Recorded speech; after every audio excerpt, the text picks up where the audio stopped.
Good morning, children. Let's continue with the first lesson, that is crop production and management.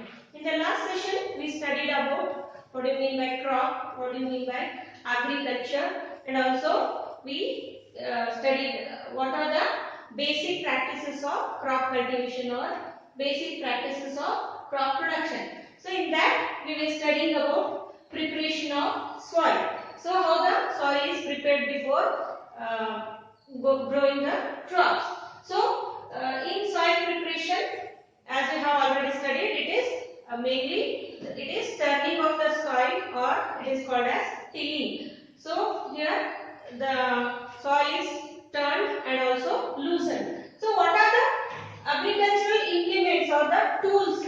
So what are the tools used for the tilling or preparation of the soil? So there are mainly three tools which are majorly used by farmers for the tilling or loosening or turning of the soil. The first one is a plow, second one is hoe, third one is the cultivator. Now let's study one by one how each tool works. Plow, hoe, cultivator, leveler. In this video clip, you can see how the turning or tilling of the soil is done using plow. This is the traditional method of loosening or tilling the soil. The plow is drawn with the help of two bulls. Other animals like horses and camels can also be used for tilling. Here you can see while turning the lower soil, it comes up and also the soil becomes loosened. The plow is also used for adding fertilizers to the soil and also for removing weeds. Nowadays, this wooden plow is replaced by iron plows. The hoe is also used in the similar way as the plow is used. Here you can see the tilling done by cultivators. So it is tractor driven and it saves labor and time. This is leveler which is attached to the tractor. So here you can see how the land is leveled by using leveler. After the preparation of the soil, the next step is sowing. Sowing means it is nothing but just placing the seeds into the soil. Unless you put the seed inside the soil, you won't get any plant, right? So that is why sowing is very important step or important step of crop production. You might have seen at your home when your mother put some gram to wash for the cooking. So you might have seen many seeds are floating. So why the seeds they float on the water? Because they are damaged. So the damaged or unhealthy seeds they float on the water.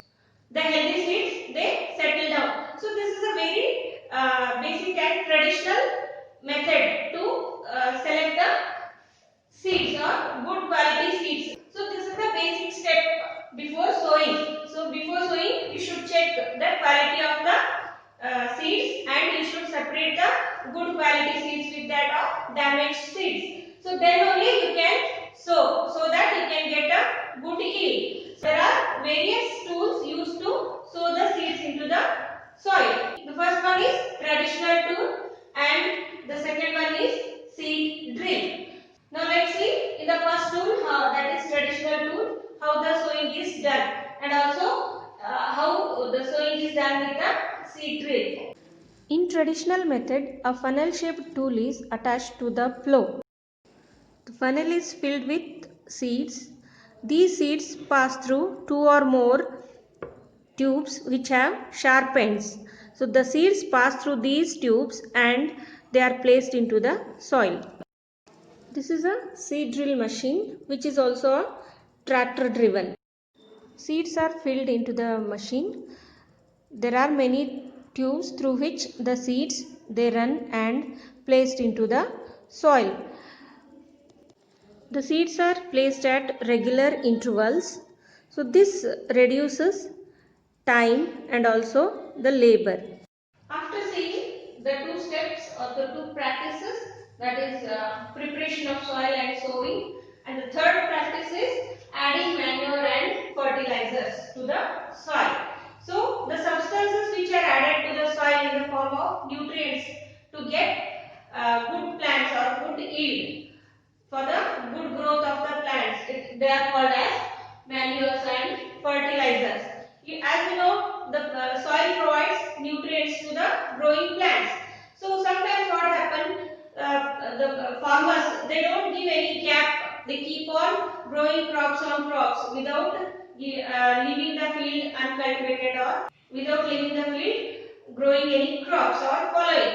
So this continuous usage of nutrients from the soils, what will happen? The plants will not grow healthily. They don't give much yield. At that time, the farmers, they need to add nutrients. So those nutrients are added in the form of manure or fertilizers. Manure is an organic substance. So manure is nothing but the humus or the formed after the decomposition of plants and animal waste. So this is a naturally available nutrient source. So this decomposition of the organic substances or plant or animal waste is done by microorganisms present in the soil. So this you have already studied in the 6th standard about vermicomposting, how the decomposition of the plant waste is done using worms like earthworms or red worms. So fertilizers. So fertilizers are the chemicals which are rich in nutrients. So these fertilizers, they are not naturally produced. They are produced in the factories.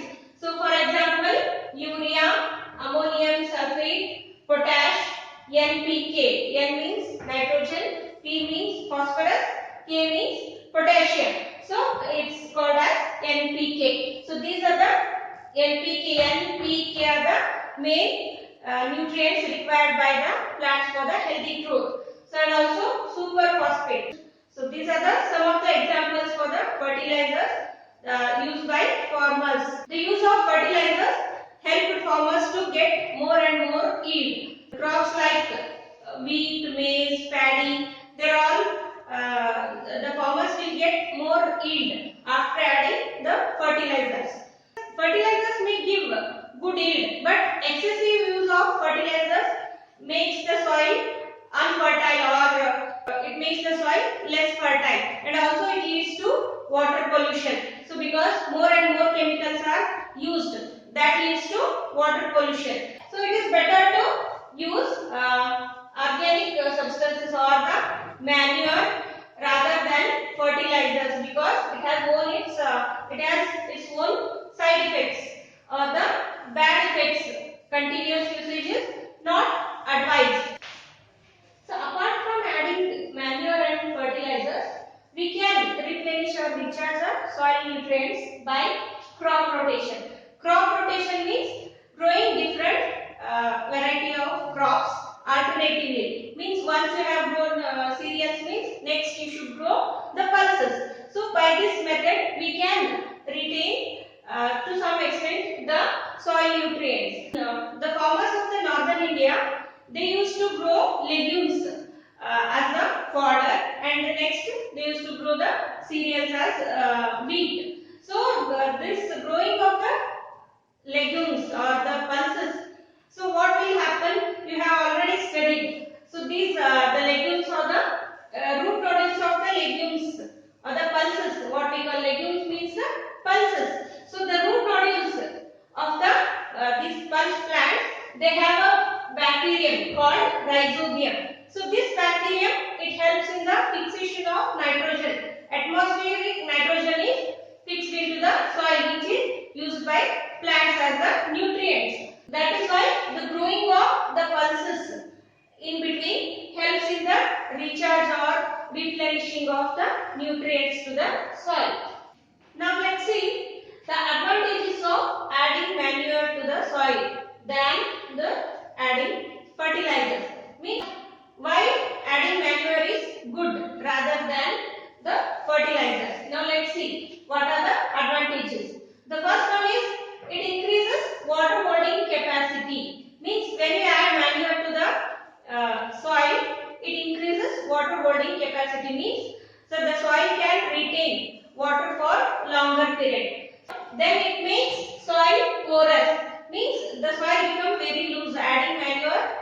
makes the soil loose so that there is free exchange of gases. So the gases can freely move into the soil. So it makes the soil more porous. So then it increases friendly microbes, means they decompose this the animal and plant waste. So that means you are adding food to the microbes. Then so the adding of these manure, it increases the friendly microbes which are good for the crop production. Then it improves texture of the soil. So the adding manure improves the soil texture.